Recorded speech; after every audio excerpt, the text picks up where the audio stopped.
All right, welcome to Dungeoneering. Today we're going to talk about creating a character in the Gunslinger role-playing game. You can learn a lot about a role-playing game just through the character creation process and see if this role-playing game is for you or not. And before we get started, let's take a look at the Kickstarter for Gunslinger. It's running right now as of the recording of this video.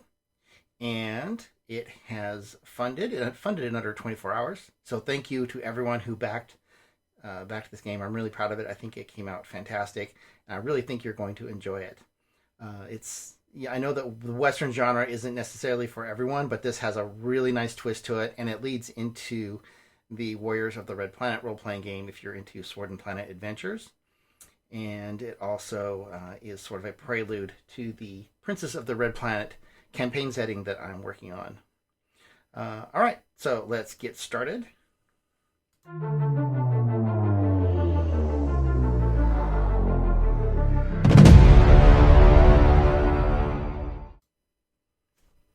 Here we have the character sheet printed out.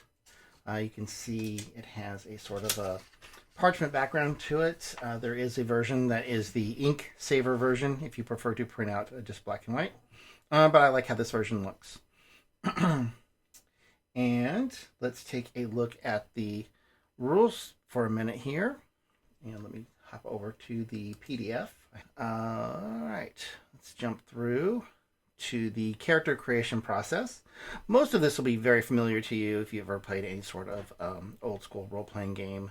It's inspired an awful lot by the Moldvay Basic Edition, and also just a few elements taken from other editions of the game that I really like. I think are excellent mechanics that fit really well with this particular game. So obviously the first thing we should do is put our name on the character sheet. So Tomazio De Marcus, Thomas Denmark. And we don't know what the name of the character is going to be yet, so I'll leave that blank until we're done, and then we'll have a better idea of who and what this character is and what to name him. So the next step is to roll your attributes. And the standard way to roll this, it's very old school. It's just 3d6 straight down the line. Exactly. You get what you get. You don't get upset.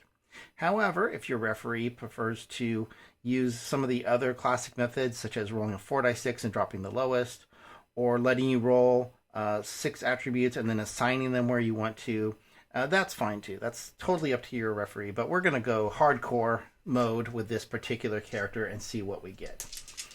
All right, so let's get going here. Strength. Oh, we have a tough guy here. Look at this. 12, 13, 14, 15 strength right off the bat. We're on a good path here. So 15 is going to be a +2. You'll recognize these modifiers very similar to how they're done in 3rd edition, 4th edition, and 5th edition. I think that's a very nice arrangement. I think the bonuses and penalties work out well with that. All right, let's go to intelligence. 10, 11. Well, it's pretty average intelligence. All right. So that'll be a 0 modifier. And let's go for wisdom. Not too bad. No, 13. Pretty good, actually. Wisdom. What kind of character am I going to make with this? Strength and wisdom. All right, dexterity. Everyone always wants to roll high in dexterity, right? Because it affects so many things. And what do you know? A 16. Pretty excellent dexterity. I think we have the makings of a gunslinger here. 16, and that's going to give us a +3. Outstanding. That's why I'm doing the rolling live, so you can see I'm not fudging the dice or anything. I'm just getting what I'm getting. 12, 13, 14. Oh, that's still pretty good constitution, too. 14. Which will give him a +2.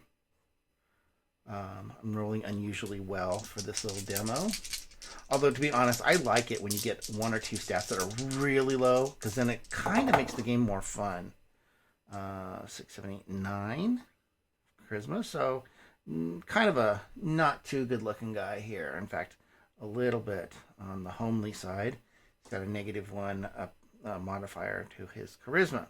Okay, now that we have the attributes out of the way, So I'll show you in the rule book kind of how it lays it out. You can see the attribute modifiers. It does a pretty good job of explaining what the each of the attributes are going to affect in the game. For example, since he has a pretty good strength, he's going to be good at forcing open stuck, locked, and barred doors. He's going to be good at breaking free of bonds if somebody ties him up and he has to break out. If he's in a tight squeeze, he can push himself or a buddy through a crevice that's too small. Crevasse, I guess is how I should have pronounced that. If he needs to hang on to a wagon that's getting away while he's being dragged behind it, he can hang on for dear life. Maybe climb up sort of Indiana Jones style and get up on top of it and beat up the driver. We'll see. And he could push a boulder over.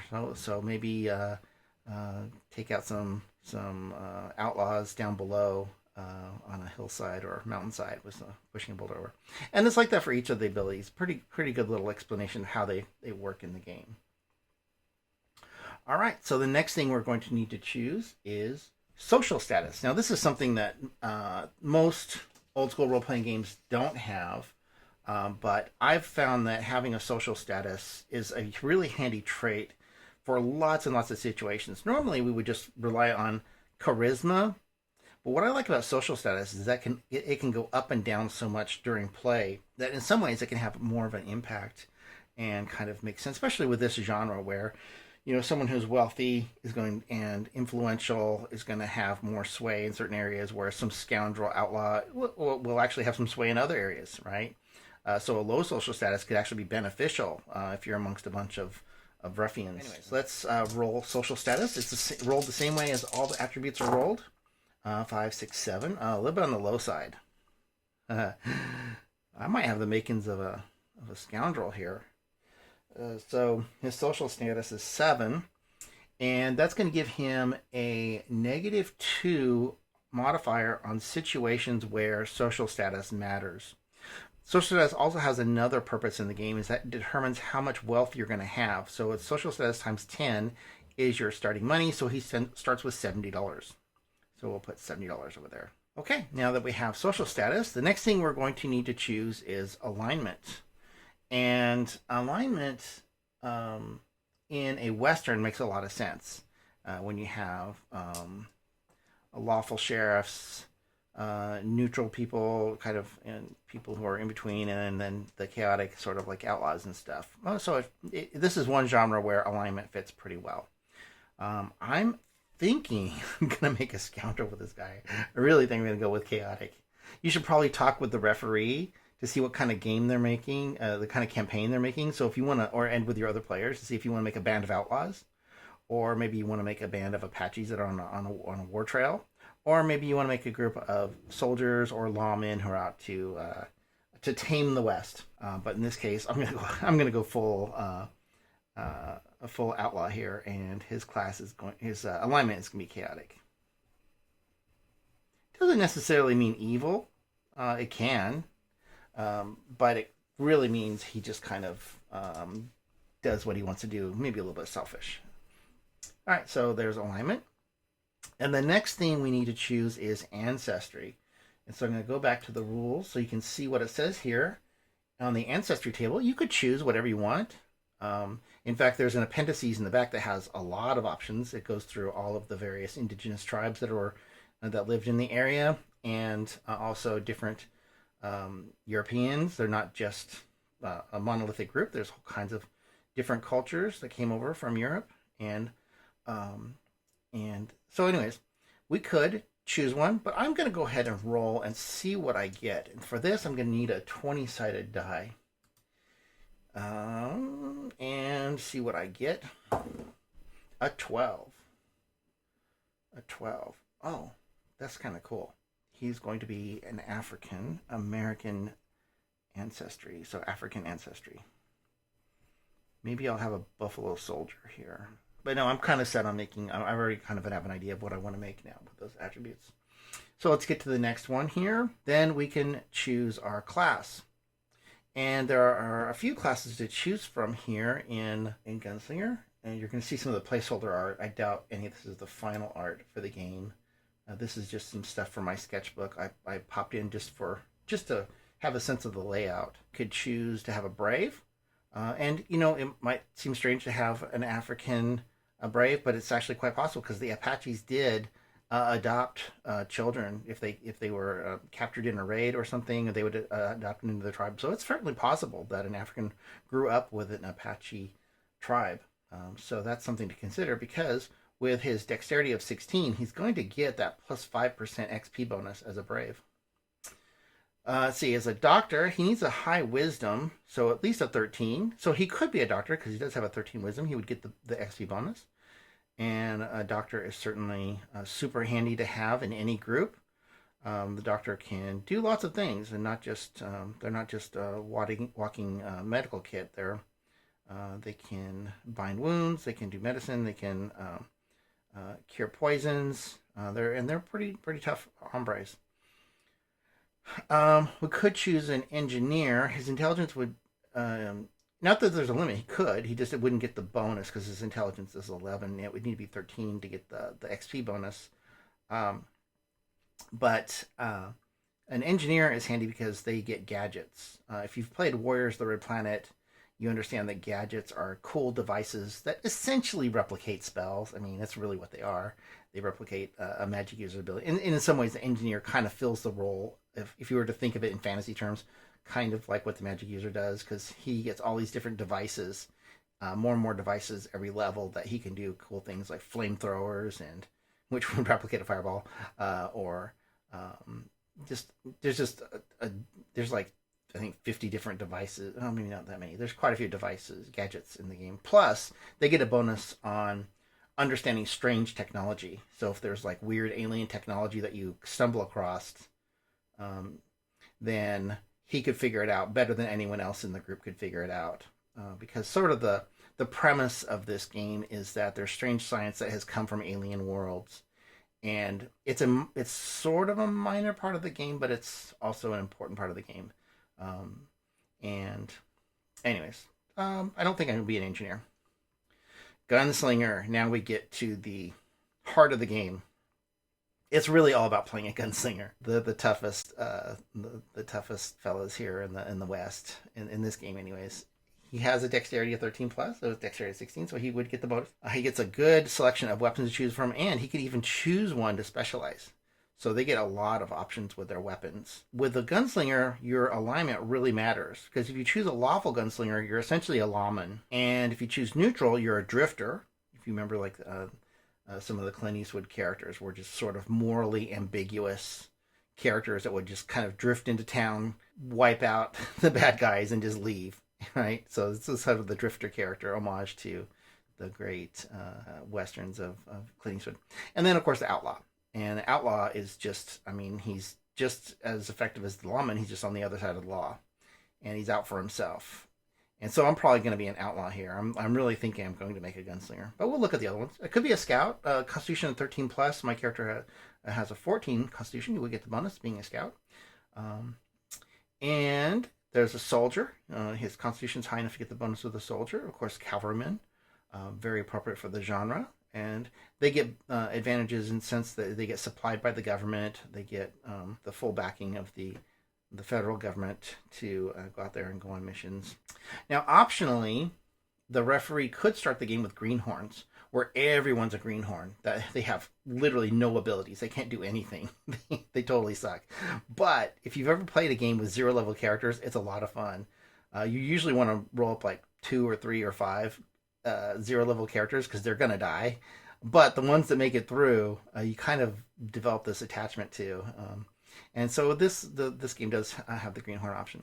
Now there's one more that's not in this character sheet or in the rulebook yet. It was a stretch goal on the Kickstarter, which was unlocked, and that was for a character called the Arizona Ranger. But I'm not going to make one of those. I'm going to make a gunslinger. So here we go. Gunslinger class. I'll put dash outlaw. All right, there we go. So we've kind of got a good start on our character here. It starts with 0 XP, of course. Level 1. And in order to reach the next level, he's going to need 2,250 experience points. Let's see, we did attributes, social status, element, ancestry, class. Now we're going to buy goods and determine what our armor class is.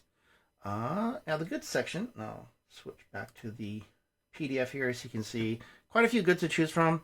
I've always liked equipment lists that weren't too overwhelming. I don't want to see every single item that's ever possible to buy, but a good range of stuff, but things that have good use in the game that are distinctly different.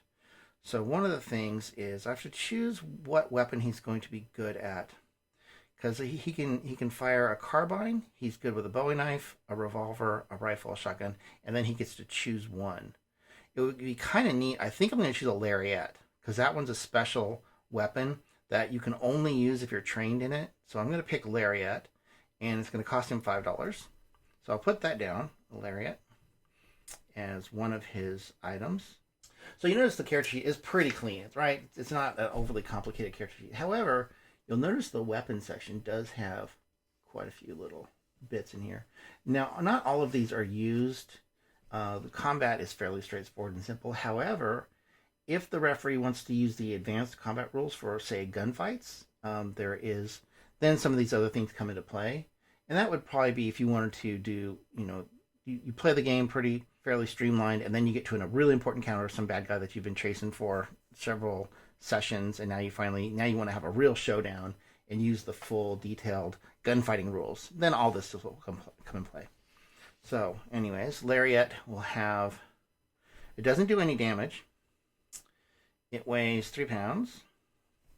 The range on it is, what's the range? 25 feet. That's reasonable. The rate of fire is 1, of course. The speed is 0. The reload, so for this, the reload being basically once you throw the lariat, you have to reel it back in. And so that time to reel it back in is your reload time. And then we're going to pick 2 other weapons. Maybe I'll get a long barrel revolver. Oh, I should write down the cost. I'm just going to write down the cost on the side here. That was $5 for the lariat. Now, the referee might have limitations on what weapons are actually available or what items are available. He or she might start you out in a really small podunk town that hardly has anything available in the little general goods store. Or you might be in one of the larger towns. I think Safford is one of the larger towns in the setting, where you can pretty much buy anything you want. So I think I will go for the long barrel revolver, because that's just really cool.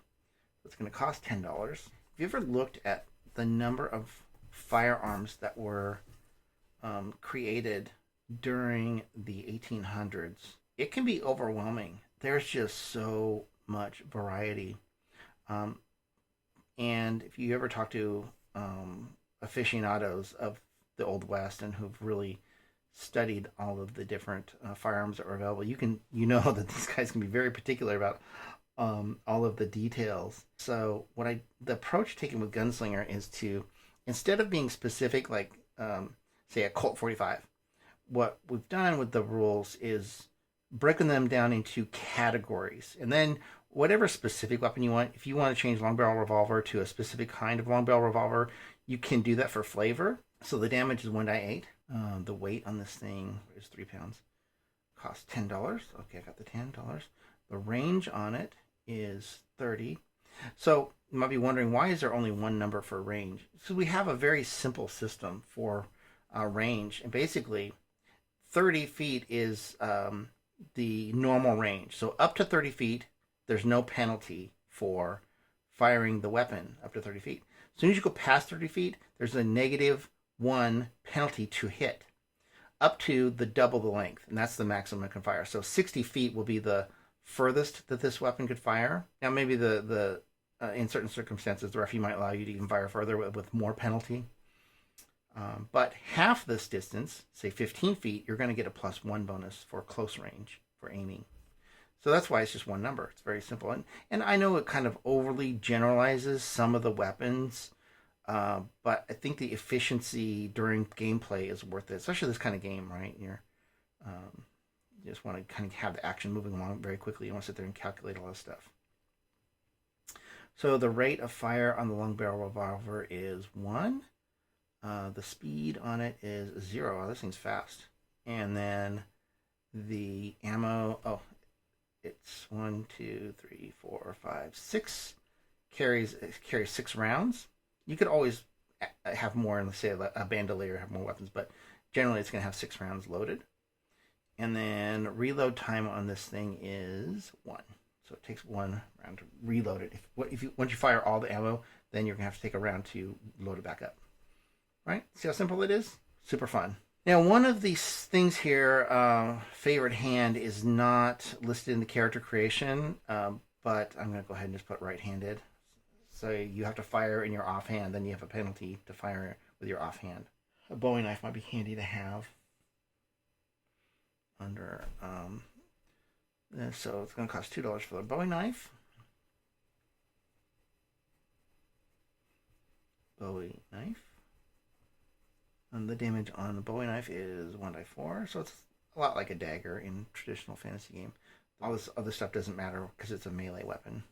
So now we have a good ranged weapon, a good melee weapon, and a good special use weapon, the lariat. Alright, so I think I'm liking how this character is moving along. Let's get to the next thing here. Oh, goods. I probably should buy more goods than that. Right? I'm not going to waste your time. So there, obviously, I could go through and pick all of these items. It's up to you what items you want to load up with. Now, there's an optional rule in this game, which is we found really fun in playtests. And that was to be able to create your own mount. And there's rules here for rolling up your horse, or you might end up with a donkey or a camel or a mule if you roll really low, which is kind of funny, right? Your cowboy ends up with a camel. I don't know, just could make for good storytelling. And it even has we even have a little character sheet here for your mount. You get surprisingly attached to your mount, and if you have horsemanship, you can train your mount. And have a lot of fun with it, and it becomes sort of this like little mascot, little side character that you run in the game, and it's so incredibly fun. I'm gonna go ahead and fill out the rest of the little details here on my character. I'm looking at the Gunslinger, and let's fill out some of these things. So the Gunslinger, the hit die, they use a D10 for hit die because they are really tough hombres. And they start with 8 plus their Constitution bonus. So it's 8 plus his Constitution bonus is 2. So he has a 10 hit points. Like I said, I'm running up with a really tough hombre. His Dexterity gives him a +3 to his armor class. So his armor class is going to be 13. Now, I used to do the dual stat thing, ascending and descending armor class, because I know a lot of people like the descending armor class. But I've just gotten to where I just like the ascending. It's so much easier. Everyone gets it right away. I play a lot with my kids. They would be confused now at this point if we tried to do descending. So now, if you see the saving throws here in this, you might recognize them from Warriors of the Red Planet. It's exactly the same. This game is meant to be compatible with Warriors of the Red Planet, even though it has a couple of additional things that Warriors doesn't. But it's still, they work really well together. So falls, he has a 16. So he need to roll 16 or higher to save from a deadly fall. Mentalism, if someone tries to mesmerize him or hypnotize him, or someone tries to or strange technology has his ability to mess with your mind. So that's 13. His energy save is 14 to save against death from an electrical current or being hit by lightning or something. Explosions, obviously something that could very much happen in a Western. Someone threw some dynamite at you. He could save against the explosion, and he's pretty good. 12, pretty good against explosions. Poison is 15, not great, but if he gets bit by a rattler, he needs to roll 15. And then general. So this is very similar. If you've played Swords and Wizardry, where it has just one saving throw stat, it's similar to that. General is just sort of for everything that doesn't fall into any other categories. General is going to be 16. Really? Yeah, 16. Okay, so there's the saving throws. I should write down his special abilities while I'm still here on the character class part. I probably should have done this all at the same time. So he's an outlaw. So he either gets a +1 charisma or +1 strength. It's one of the special abilities at first level that an outlaw gets.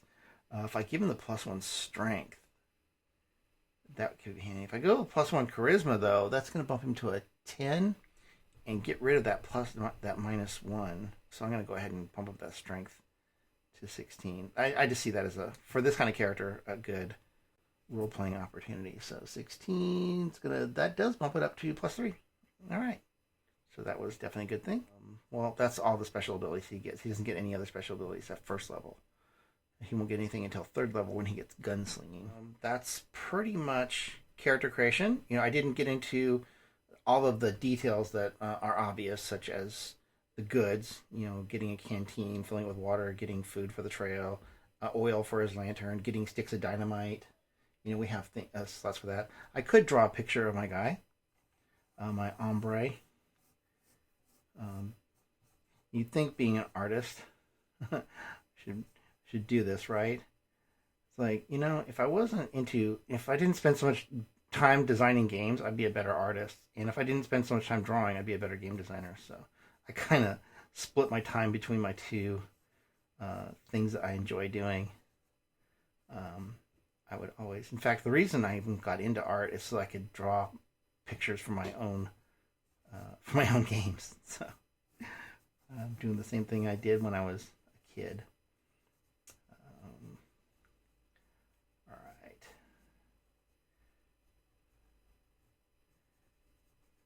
Drawing a fairly generic guy right here. Let's make him squinty-eyed, like a Clint Eastwood style squinty-eyed character. There we go. Let's put a little skull on his hat as a sort of a decoration. Let's give him a little bandana here.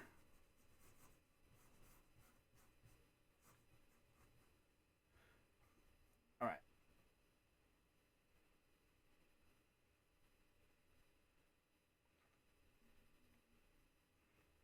There we go.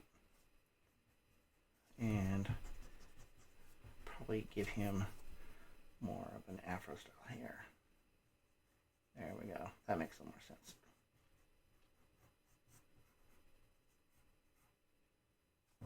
And I probably should round some of these features just a little bit more. So it looks a little bit more African descent.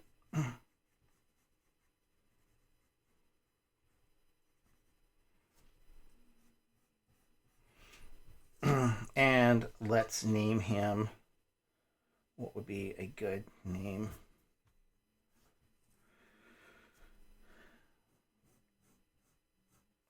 Let's name him Nelson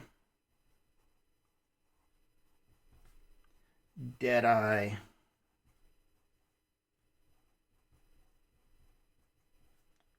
Jones. There we go.